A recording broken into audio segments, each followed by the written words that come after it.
हर बार मेरे सामने आती रही हो तुम, हर बार तुमसे मिलके बिछड़ता रहा हूं मैं। तुम कौन हो ये खुद भी नहीं जानती हो तुम, मैं कौन हूं ये खुद भी नहीं जानता हूं मैं। तुम मुझको जानकर ही पड़ी हो अजाब में, और इस तरह खुद अपनी सजा बन गया हूं मैं।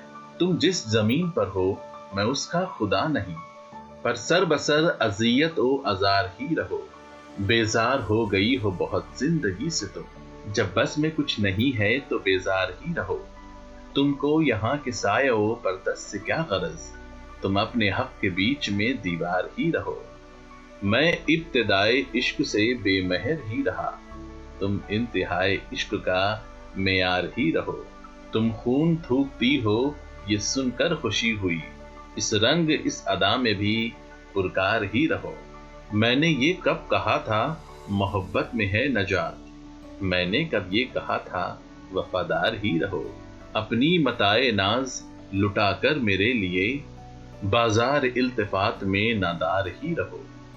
जब मैं तुम्हें नशाते मोहब्बत न दे सका, जब मैं तुम्हें नशाते मोहब्बत न दे सका, गम में कभी सुकून रिफाकत न दे सका। जब मेरे सब चराग तमन्ना हवा के हैं, जब मेरे सारे ख्वाब किसी बेवफा के हैं, फिर मुझको चाहने का तुम्हें कोई हक नहीं, तन्हा कराहने का तुम्हें कोई हक नहीं। नमस्कार साथियों, मैं हूं शमीम खान। जो ये नज्म मैंने पढ़ी वो नज्म है मशहूर और मारूफ शायर जॉन एलिया साहब की। जॉन एलिया साहब के बारे में बहुत सारी खुसूसी बातें हमसे की निहाल अहमद साहब ने। जॉन एलिया एक मतलब ऐसे शायर हैं जो बहुत ही हाल में पॉपुलर हुए हैं, मकबूल हुए हैं, और उन जो सबसे बड़ा वजह उनकी पॉपुलैरिटी का वो है जो मैं मानता हूँ, हालांकि बाकी लोग इस पे अग्री करें ना करें, इंटरनेट। मैं उनको इंटरनेट का शायर भी कहता हूँ। इंटरनेट में भी वो कब मकबूल हुए हिंदुस्तान में, जब से इंटरनेट आया, जब टच स्क्रीन फ़ोन आया, इंटरनेट आया और लोग स्क्रॉल कर रहे हैं और अचानक से आपको दो बड़ी सिंपल सी लाइन मिल जाती है, तो आप उसके लिए आपको बहुत ध्यान नहीं लगाना और आप जल्दी से पढ़ लेते हैं। जैसे कि बहुत नज़दीक आते जा रहे हो, बिछड़ने का इरादा कर लिया है क्या। इस शेर को समझने के लिए आपको कोई मेहनत, कोई मशक्क़त नहीं है। वहीं अगर आप गालिब को पढ़ते हैं कि तेरे तीरे नीम कश में ये खलिश कहाँ से होती जो जिगर के पार होता, तो अब तीरे नीम कश, खलिश, ये सारी चीज़ों का मतलब आज के लोग इस दौर में जब लोग सब कुछ क्विक 2 मिनट मैगी चाहते हैं और बहुत देर पढ़ना नहीं चाहते हैं, बहुत चीज़ें समझने, रीडिंग बिल्कुल ख़त्म होते जा रही है एक तरीके से। उसमें एक शायर है और चूँकि पोस्ट 1991 रिलेशनशिप का जो लेवल है वो बहुत गिरा है, बहुत एक टेम्पररीनेस आ गई है रिलेशनशिप में, एक बहुत हम इंडिविजुअलिस्टिक होते जा रहे हैं, जहाँ हम लोग बहुत ज़्यादा ही रिलेशनशिप क्राइसिस इस तरह की चीज़ों में है। उनमें जॉन आता है और आपके दिल की बात बड़ी ही साफ आपकी ज़बान में कह के चला जा रहा है, और आप जब स्क्रॉल कर रहे हैं ना, जल्दी से वो 2 लाइन आपको मिल जा रही है तो आपको हिट कर जा रही है। तो दूसरा यूट्यूब पे उनके, मुझे लगता है कि उतने यूट्यूब पे किसी शायर का वीडियो नहीं होगा जितना जॉन का है, और 2-2 मतलब एक उनकी अगर कोई 20 मिनट की रिकॉर्डिंग है तो लोगों ने उसके एक शेर को भी अलग अलग रिकॉर्ड कर दिया है। ये जो छोटे छोटे वीडियोज़ आते हैं उनमें वो जॉन आने लगे। तो मेरा ये मानना है कि जॉन एलिया को लोगों ने किताबों से नहीं पढ़ा। मुझे नहीं लगता कोई आदमी जॉन की किताब का नाम भी बता सकता है जो पॉपुलर, जो लोग रीड करते हैं बहुत ज़्यादा, लोग जानते नहीं हैं। मैं मानता हूँ कि जॉन एक इंटरनेट के शायर हैं और उनकी मकबूलियत इंटरनेट से और फ्री इंटरनेट से हुई है। अगर फ्री इंटरनेट नहीं होता तो शायद जॉन इतने पॉपुलर नहीं होते।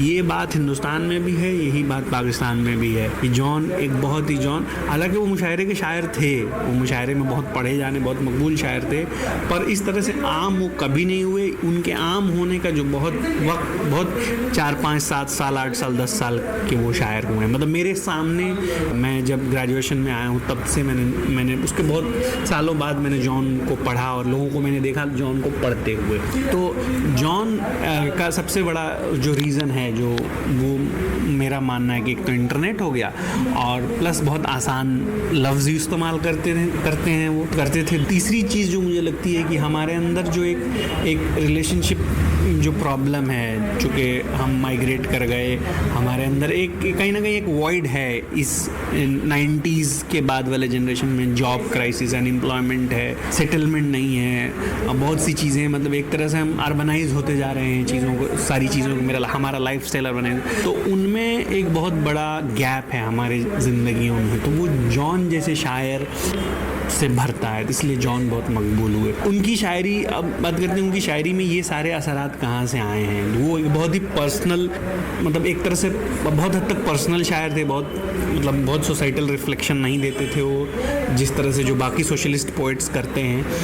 तो जॉन की वजह ये है कि एक तो सबसे बड़ा वजह है कि वो माइग्रेट करके गए इंडिया से, तो उनके अंदर एक खोखलापन वहीं आ गया, अपना घर छोड़ के जाना, और वो भी आज़ादी के बहुत सालों बाद गए हैं वो, फिर जाके एक दूसरे शहर में जहाँ वो उस शहर को मतलब मानने लगे थे अपना, पर वो बहुत समझदार होके, बहुत काफ़ी उम्र थी तब यहाँ से गए, तो उनको वो एक खोखलापन बहुत बड़ा रहा। वो वहीं से वो खोखले होना, मतलब उनका जो खोखलापन की शुरुआत थी वो उनकी हिजरत थी, उनका माइग्रेशन था। फिर वो वहाँ गए, उसके बाद वो कभी भी उस तरह से अपने आप को सेटल महसूस नहीं कर पाए, सेटल डाउन उनका नहीं हो पाया। वो सबसे बड़ा रीज़न यही उनका माइग्रेशन था। सेकंड चीज़ ये थी उनका रिलेशनशिप प्रॉब्लम। वो अपने रिलेशनशिप में कामयाब नहीं रहे, उनकी शादी कामयाब नहीं रही, उनका तलाक हो गया एक उम्र में आने के बाद, और कई लोग कहते हैं कि उनका अफेयर भी था कहीं, हालांकि कई जगह ये कहा जाता कि वो एक फिक्शनल अफेयर था, वो एक फिक्शनल अफेयर था जिससे वो कैरेक्टर क्रिएट करके वो अफेयर करते थे। ये सारी चीज़ों के वजह से जॉन एलिया की शायरी जो थी इस तरह से बन के आई कि वो बहुत हद तक पर्सनल एंग्विश, पर्सनल पेन को वो शायरी में लेके आते थे। तीसरी जो बात सबसे अहम है जॉन एलिया को लेके, वो उनकी जो, जब कोई शायर इस तरह से मकबूल होता है, फेमस होता है, तो लोग उसको बहुत ज़्यादा नहीं पढ़ते हैं। वो जो चंद चीज़ें होती हैं, आसान चीज़ें जो मार्केट में घूम रही होती हैं, वो फेमस होने लगती हैं। वो फेमस होते होते इतनी फिर जाती हैं वो कि वही चीज़ से उसकी पहचान बन जाती है। तो उसी तरह से वो, चाहे वो हर शायर के साथ है, चाहे वो गालिब हों, गालिब को लोग उसी शेर को जानते हैं जो गा दिए गए हैं, जॉन को लोग उतने ही शेर को जानते हैं जो यूट्यूब पे अपलोड हो गए हैं। और उसी तरह से फराज का दौर था, जो फराज को मैंने जब शायरी पढ़नी शुरू की थी तब SMS का दौर था, तो फराज के शेर SMS में बहुत घुमाए जाते थे। तो ये एक बहुत बड़ा, मतलब मुझे लगता है कि एक बदकिस्मती इन शायरों की, कि मुश्किल से मुझे लगता है कि हर शायर के 20 से 25 गज़ल नज़म ही लोग जानते हैं, और मैं कहता हूँ कि वो 20-25 गज़लों के ही ये शायर होते हैं। और हालांकि हम, क्योंकि किताब का कोई ट्रेडिशन नहीं है पढ़ने का, बहुत कम ट्रेडिशन है। जो किताब पढ़ने वाले लोग थे वो शुरू से पढ़ते आ रहे, वो शुरू से जॉन को जानते थे। पर जो अभी जो यूथ में अगर शायरी मशहूर हो रही है, चाहे जॉन हो, चाहे फराज हो, चाहे फैज़ हो, चाहे गालिब हो, ये बहुत बड़ा रीज़न है कि इंटरनेट से ये शायर उभर के आए, और बहुत लोगों ने गाया है उससे निकल के आए। पर जॉन पूरे इंटरनेट से आए हैं, और बहुत हद तक ये भी है कि ये मकबूलियत कब तक रहेगी मालूम नहीं, क्योंकि उसका कोई उस तरह से क्रिटिकल स्टडी, कोई एक अच्छा टेक्स्ट पढ़ना, कुछ उनको समझना, ये चीज़ें नहीं है। जॉन को लोग इसलिए बहुत मज़े से पढ़ लेते हैं कि उनको वो अपनी टेम्परेरीनेस से कनेक्ट कर लेता है वो शेर, कि चलो ये चीज़ है, ये हमारे साथ हो रही है, हाँ जॉन ने लिख दिया है। तो एक तरह से हम अपने प्रॉब्लम्स को, अपनी बुज़दिली को, अपनी तकलीफ़ के लिए हमें अल्फाज मिल जाते हैं, तो हमें एक सहारा मिल रहा है आज के दौर में, जब आपके पास कोई दूसरा नहीं है आपको सुनने वाला है, आपको प्रॉब्लम सॉल्व करने वाला, तो जॉन है, जॉन आपके दर्द को अल्फाज दे रहा है। तो मुझे ये चीज़ें लगती हैं कि ये सारी चीज़ें जॉन के साथ हैं। एक बात जो मुझे बहुत अहम लगती है, जो मैं इन दिनों महसूस करने लगता हूँ, कि जब भी इस तरह के शायर को पॉपुलैरिटी मिलती है हमारे साउथ एशियन, यानी जो पूरे इंडियन सब कॉन्टिनेंट में, तो हम उसका क्रिटिसिज्म नहीं करते हैं। तो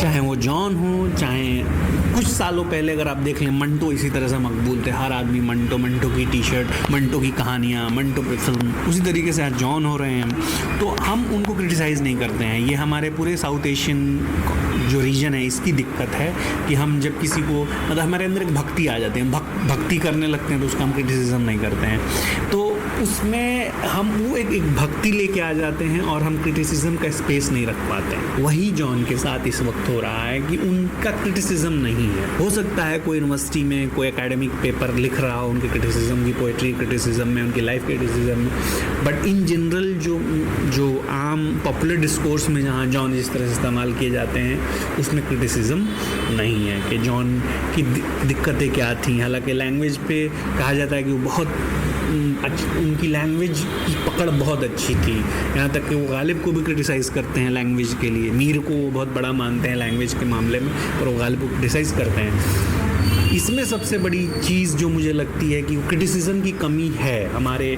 साउथ एशियन रीजन में, और वो सब चीज़ों के साथ है। और ख़ास करके जब आप पॉपुलर हैं तब क्रिटिसिज्म बिल्कुल नहीं होगा। हो सकता है आने वाले दिनों में शायद कोई क्रिटिसिज्म हो, तो वो क्रिटिसिज्म की ज़रूरत है मुझे लगता है। और बहुत से लोग कहते हैं कि जैसे मैं अक्सर कहता हूँ कि उनकी पर्सनल लाइफ बहुत ही बुरी थी। मतलब मैंने जितने भी जॉन के बारे में पढ़ा, जहाँ भी सुना, तो उनकी बीवी, उनकी बेटी से बहुत कम सुना। कोई भी महफिल होती है जॉन पे, आजकल बहुत सारे लिटरेचर फेस्टिवल में सेशंस होते हैं, उनमें ना उनकी बेटी कभी मैंने देखा है ना कभी बीवी देखा है। वजह ये है कि उनकी पर्सनल लाइफ बहुत ही गड़बड़ थी, और कोई भी इंसान अपनी गलतियों का खुद ही जिम्मेदार होता है।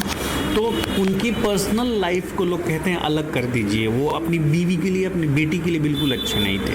वो भले ही एक मशहूर शायर हैं, बहुत अच्छी शायरी करते हैं, किया उन्होंने, बट वो अपनी फैमिली के लिए बिल्कुल अच्छे नहीं रहे, कभी अच्छे नहीं थे।